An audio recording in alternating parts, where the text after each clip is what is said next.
Eu vou pedir para Sara. Pode orar para a gente, Sara?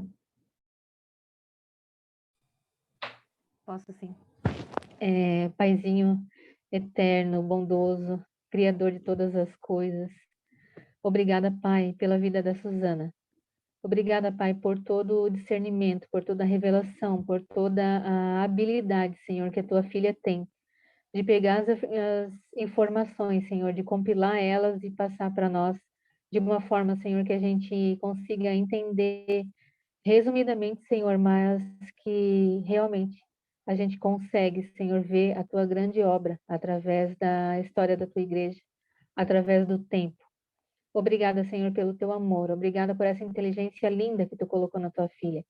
Multiplica isso, Senhor, na vida dela. Multiplica, Senhor, a organização. Despende, Senhor, anjos para a casa dela, Senhor, para cuidar dela, de sua família, Senhor. E que a tua filha, Pai, ela não sinta falta de nada. Obrigada, Pai, por cada mulher que entrou aqui hoje. Abra, Senhor, o nosso entendimento. Leva, Senhor, o nosso pensamento cativo a Ti, Pai, para que nós entendamos tudo que Tu quer falar com cada uma de nós. Obrigada por esse tempo, obrigada pela nossa vida, pela nossa saúde, obrigada, Pai, porque nós podemos entrar numa sala de Zoom hoje e aprender mais de Ti. Louvado seja o Teu nome, Senhor. Em nome de Jesus. Amém. Amém. Glória a Deus. Obrigada, Sara. Então, hoje é o nosso 8º encontro, último encontro dessa série, né, da trajetória da Igreja de Cristo. Eu quero só relembrar com vocês os livros que eu li, se vocês, né, precisarem, de repente. Eu vi esse aqui, A Trajetória da Igreja Cristã, do Jesse Lehman, acho que é o nome dele, esse livro aqui. Ele é um livro bem bacana, porque ele não é muito grosso, e ele divide a igreja em períodos. Inclusive, eu usei umas informações da divisão para poder fazer o resumo. Ele é um livro bem explicativo, ele é bem resumido, mas ele é bem explicativo, então é uma dica bem legal. Tem esse aqui, que que a Sara também tem, que é um livro também um pouco mais completo, ele é um pouco mais, né, mais grosso, tem mais informações, assim, tem bastante informação nele. Muito bom esse livro também, esse é do Bruce Shelley, acho que é o nome dele. E tem um box que é esses dois aqui, que é do Justo Gonçalves. Esse aqui, ele é a história ilustrada do cristianismo, então são 2 livros. E aí esse aqui ele já tem um pouco mais de informações, né? Ele tem um pouco mais de detalhes de cada época, cada episódio ali que vai acontecendo. Ele traz imagens, ele traz índices no final. Então ele já é um pouco mais rico em detalhes, assim.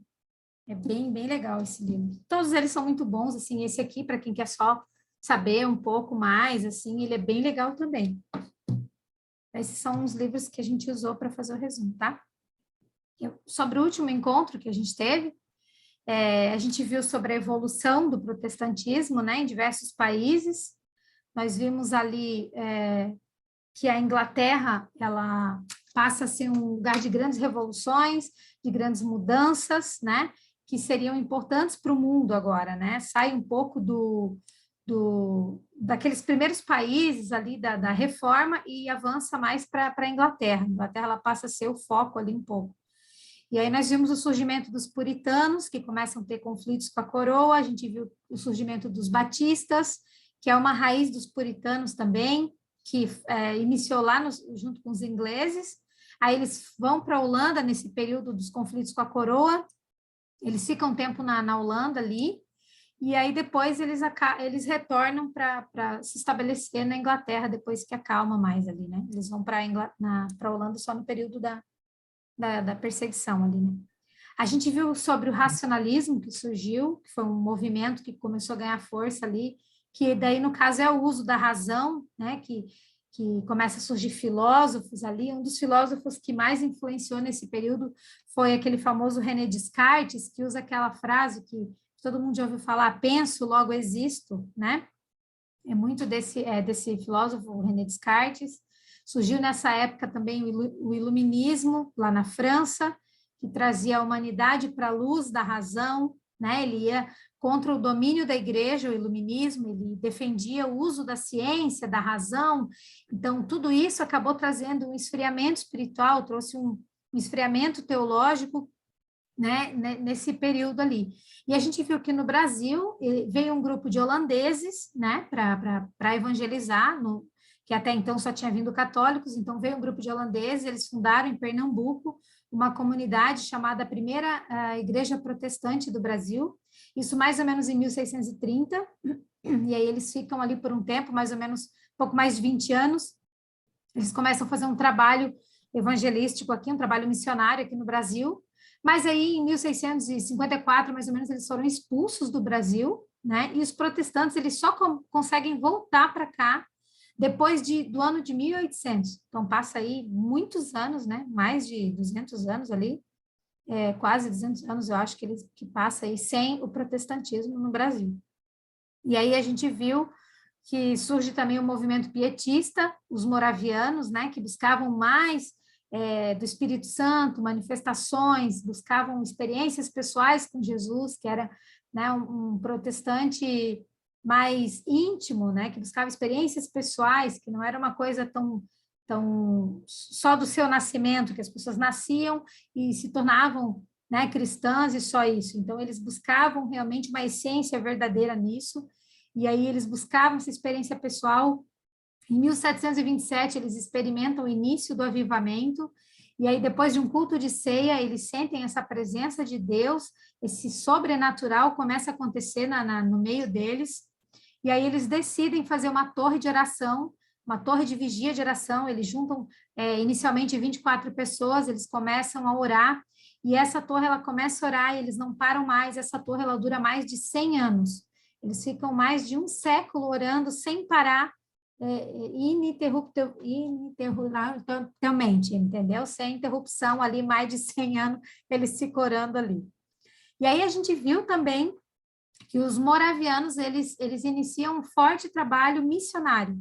Inclusive, eles recebem no coração deles a importância de pregar o evangelho, de levar a salvação, né, por meio de Jesus Cristo a todos os perdidos. E isso é tão forte no meio deles que 2 jovens, eles têm o desejo de pregar o evangelho para um grupo de escravos, né, para pessoas que estavam escravizadas, e o dono deles não permitia. Então, eles se vendem como escravos para esse senhor, para poder evangelizar os escravos. Isso também acontece por amor às vidas perdidas, né? E aí a gente vê também, assim, que numa dessas viagens missionárias dos moravianos, eles começam a ir para a Geórgia, na América do Norte, e aí é ali que eles começam a influenciar um pastor, né, um jovem pastor, que mais adiante se tornaria um dos maiores avivalistas da história, que é John Wesley, né? A gente viu o início da história dele, a gente viu que em 1738 Wesley também teve essa experiência pessoal que ele estava buscando, né? Que mudou o curso da vida dele, porque ele estava quase largando a vida dele de pastor, ele não queria mais pregar, ele conversa com o discipulador dele, né, com o mentor dele, ele disse que ele não queria mais pregar porque ele não tinha fé suficiente para isso, e o discipulador dele disse, você vai pregar, você vai servir, até que enquanto você busca essa fé, até que você encontra essa fé, e quando você encontrar, você vai pregar porque você tem essa fé, né? Então, ele continuou, e aí ele tem essa experiência pessoal, ele estava lendo Romanos, e aí ele tem essa experiência pessoal que ele estava buscando tanto, e ele passa, depois dessa experiência, ele passa a dedicar a vida dele à salvação de outras pessoas, ele começa a evangelizar outras pessoas. E aí John Wesley, ele começa, então, um dos maiores avivamentos da história da Inglaterra, né? Esse é o início da chamada Igreja Moderna, e começa os avivamentos. Então, desde a época da faculdade, John Wesley e o irmão dele, o Charles Wesley, tinha outros universitários ali junto com eles participavam de um grupo na universidade. Era um grupo que se reunia para justamente ler, estudar as escrituras, né? Eles tinham um plano de estudo, eles tinham oração, ceia, eles faziam essa reunião ali. E esse grupo era conhecido, tinha alguns nomes, ele era conhecido como Clube Santo, Traças da Bíblia, Clube da Reforma e Metodistas. Então, metodistas foi um rótulo que mais pegou ali com eles. Entre esses jovens que estavam reunidos ali com ele, tinha um que se chamava George Whitefield. Ele também era pastor, um jovem pastor, e ele tinha uma mensagem muito forte, muito direta, né? E logo ele começou a ser criticado na igreja, né? Porque tinha essa pregação direta, forte, né? Que batia de frente com aqueles crentes mais antigos. Então, aquilo acabava batendo de frente ali. Então, ele decidiu pregar em campo aberto. E aí, esse George Whitefield, ele convida Wesley para iniciar essas pregações fora da igreja também.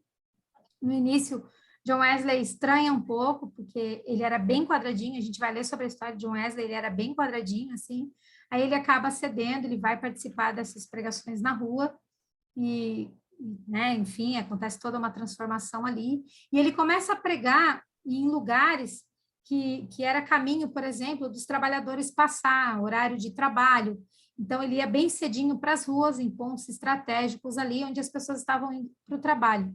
E ali ele, né, alcançava essas vidas que talvez nunca iriam para a igreja. E ele começou a pregar dessa maneira, e ele pregava para mais de 3.000 pessoas ao ar livre. E a reação dessas pessoas era surpreendente, assim. Tem uma parte do livro que diz que ele comenta assim, começavam a chorar e a condoer-se amargamente, em voz alta por seus próprios pecados. Alguns caíam desmaiados por causa da profunda angústia que sentiam. Depois, com a mensagem da salvação dos seus pecados, né? Eles começavam a pular de alegria. Então, tinha esses dois lados ali da mensagem, assim. E quando ele é questionado, dizendo que a pregação dele era ambulante e perturbava a ordem das paróquias, porque as igrejas começaram a criticar ele, né?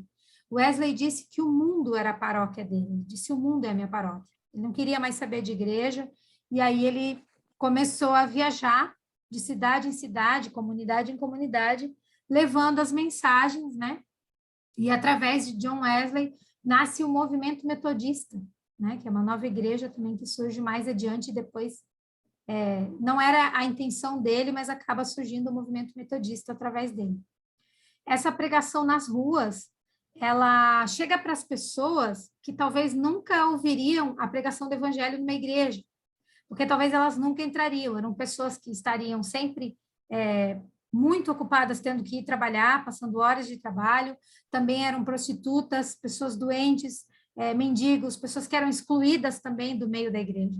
Então, o evangelho ele ganha uma expansão nesse sentido, né, nesse tempo, que hoje também acaba sendo a internet que a gente vê, né, que alcança diversos meios de pessoas que talvez nunca entraria numa igreja, a internet está alcançando, né?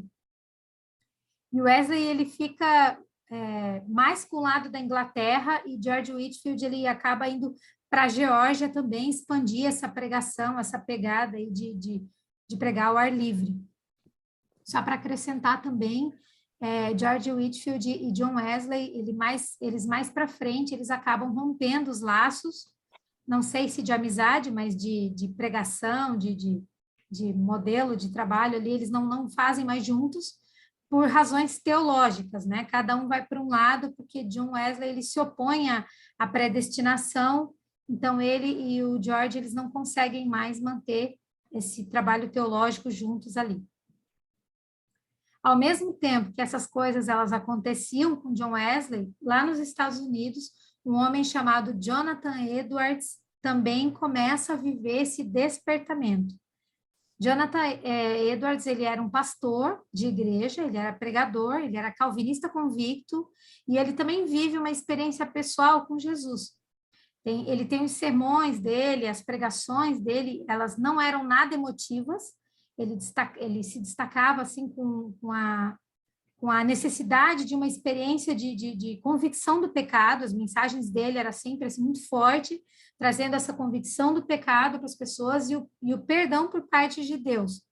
Então, ele pregou incansavelmente a palavra até gerar esse despertamento na igreja dele, e aí muitas pessoas, isso ocorreu, né, ocorreu esse avivamento na igreja dele, esse despertamento, e aí muitas pessoas vinham de vários lugares, de todos os lados, para ouvir a pregação dele. Tem uma pregação dele que é muito famosa, que acho que virou um livro até, assim, que se chama Pecadores nas Mãos de um Deus Irado. ele não consegue terminar esse sermão. Quando ele prega, as pessoas começam a chorar, a viver uma tristeza pelos pecados ali, e aí elas começam a chorar, a gritar, enfim, tem, né, um monte de situação ali, viver uma experiência ali com Deus. As pessoas se arrependiam pelos pecados e minhas lágrimas, e isso acontece, esse despertar acontece em toda a América do Norte ali, esse avivamento começa a se expandir por toda a América do Norte. Nessa expansão da trajetória da igreja, tem um homem também, que é William Carey. Ele é um batista, né, na Inglaterra, e ele se convence de que é necessário pregar o evangelho a todas as criaturas. Então, ele se prepara para isso, assim, ele faz um mapa objetivo da onde tem que ir, o que tem que fazer, e aí ali ele anotou as informações sobre cada lugar que teria que ir, a cultura, a religião de cada lugar, a língua que a pessoa falava. Ele estudou várias línguas, ele inclusive estudou latim, grego, hebraico. Ele estudou profundamente, constantemente as escrituras para ele realmente sair a campo. Então, ele mais para frente ele vai para a Índia com a família dele, lá ele passa um monte de situação, né? Lá ele se dedica a traduzir a Bíblia em diversos idiomas da Índia, né? Ele lembra que ele até a morte dele ele traduziu ou toda ou quase toda, né? Parte da Bíblia, pelo menos 35 idiomas. Ele acaba traduzindo ali 35 idiomas dentro da Índia. E aí ele tinha dois costumes lá que eles tinham de rituais na Índia que ele se horrorizava e que ele foi atrás para tentar interromper isso, né? Um era o sacrifício de crianças no rio, aquele rio Ganges deles lá, né? Que é aquele rio famoso lá. E o outro era a queima de viúvas nas piras fúnebres dos seus esposos. Quando o homem morria, eles colocavam a mulher junto para queimar, para morrer junto. Ela se deitava em cima do morto e ela morria queimada ali. Só que é interessante porque ela aceitava aquilo, né? Não era assim uma obrigatoriedade, assim, não. Ela fazia isso porque ela queria. E aí ele, junto com os governos ali, ele luta com as autoridades para ter o fim desses sacrifícios, né? Não sei se realmente consegue esse fim definitivo, né? Porque a gente ouve muitas coisas sobre a Índia. Mas o testemunho dele levou muitos outros protestantes, inspirou muitos outros a ir para lá, a realizar trabalhos missionários, né? Expandiu muito isso também. Teve também um homem que foi muito famoso, que é David Livingstone, que foi missionário no continente africano, que também teve um trabalho que expandiu muito lá. Ele tinha amor por Jesus, amor por missões, e ele explora esse continente, ele faz grandes expedições lá, e ele se torna uma das figuras mais importantes ali. E quando ele morre, os amigos encontram ele de joelho, assim, na cama, com as mãos unidas em atitude de oração, assim. E aí eles enviam o corpo dele para sepultar na Inglaterra, mas o coração dele eles deixaram na África, como o amor que ele tinha pela África, enfim. Então, tiveram muitos outros, né? A gente não tem nem tempo para explorar um a um aqui, mas todos os lugares teve algum que né, teve esse primeiro momento ali que aconteceu. A igreja sempre viveu grandes desafios, grandes perseguições, mas ela também sempre viveu esse sobrenatural de Deus. Ela sempre expandiu geograficamente e também em números, sempre. A igreja nunca parou. Teve o período do liberalismo teológico, que aconteceu no período da Revolução Industrial, né, que foi lá no século XIX. A Revolução Industrial ela trouxe mudanças em toda a Europa, né? Pessoas e famílias agora elas migravam para grandes cidades, então as antigas estruturas de grandes famílias, né? Que antes existia, agora elas foram reduzidas a núcleos, pequenos núcleos familiares, poucos filhos, pai, mãe, como a gente tem hoje, né? As famílias perderam muitas raízes, e aí esse fenômeno ocasionou individualismo na Europa, esse individualismo também entrou na igreja. Isso gerou um abalo para a igreja, para o mundo teológico. Essas mudanças intelectuais do século XIX trouxeram desafios para a igreja para tentar se adequar a um novo padrão de sociedade, né? A sociedade agora ela passa a olhar para o futuro e começa a ver um otimismo, né, com a indústria, com a tecnologia, com a ciência, né, tudo isso traz um progresso para a humanidade, então todas as pessoas, as coisas se organizam para uma sociedade próspera, para uma sociedade feliz, perfeita, e aí parece que o homem ele consegue realizar todas as coisas sozinho, e ele não sente uma necessidade de Deus, né? Há um otimismo na Europa com relação à ciência, ao progresso, né? E as pessoas desejam mais esse progresso, mais desse desenvolvimento do que a própria experiência com Deus. Então, nesse momento, nesse período, aparece Charles Darwin, publicando aquele famoso livro sobre a origem das espécies, em 1859. Charles Darwin é aquele que fala sobre a teoria da evolução, que eu nem sei, na verdade, sobre isso, porque me dá até preguiça de falar sobre esse assunto, né? Porque isso é muito chato. A igreja, obviamente, ela está nesse período passando por uma nova crise na Europa, né? Um esfriamento espiritual em meio a essas tecnologias. Deus foi colocado de lado, Deus ficou longe, né? Deus acabou sendo colocado para longe, a humanidade ficou com a razão, a igreja ela precisa reagir contra isso, a teologia racional e liberal tinha se espalhado, e se criou uma teologia liberal ali para tentar ser legal ali, né, no meio de toda essa coisa que está acontecendo ali, e diante da teologia racional, alguns protestantes começam a reagir. Então, surge um movimento contra tudo isso, que se chama movimento fundamentalista. Esse fundamentalista não é o mesmo que se usa hoje em dia. Aqui ele é um sentido, ele traz um sentido que as pessoas estavam voltando para os fundamentos da Bíblia, mais ou menos nesse sentido. Então, em 1895, os crentes eles se reuniram para estabelecer os 5 fundamentos da fé que ia contra uma teologia liberal. Esses 5 fundamentos eram a infalibilidade da Bíblia, ou seja, a Bíblia ela é inerrante, a divindade de Jesus Cristo, Jesus foi e é Deus entre nós, o nascimento virginal de Jesus, que ele nasceu pelo Espírito Santo através da Virgem, a morte expiatória de Jesus na cruz, que justificou nossos pecados, e a ressurreição corpórea de Jesus Cristo, que um dia retornará. Então, essa se tornou a base do cristianismo. E aí, escolas bíblicas começaram a ser estabelecidas, né, com bastante força, os membros das famílias eram ensinados, eram cuidados, criando e fortalecendo um núcleo, né, ali, para estar cuidando de todas, criando esse laço ali, né? No século XIX, nos Estados Unidos, surgem muitos movimentos de inspiração cristã, mas que se tornam novas religiões ou seitas, não sei o nome exatamente. Os mais notáveis são os Mormons, em 1830, as Testemunhas de Jeová chegam em 1872, os Adventistas do Sétimo Dia em 1863, e tem a Igreja Ciência Cristã em 1879. Nos Estados Unidos, algumas comunidades se voltaram para a busca da santidade, enquanto tudo estava acontecendo, e manifestações do Espírito Santo. Essas igrejas começaram a crescer nos Estados Unidos. Mas o maior destaque veio no avivamento da Rua Azusa. O avivamento da Rua Azusa, ele aconteceu em 1906 com o pastor William Joseph. Ele fundou uma comunidade na Rua Azusa, uma comunidade simples, pequena, em Los Angeles, e ele é considerado o pai do pentecostalismo.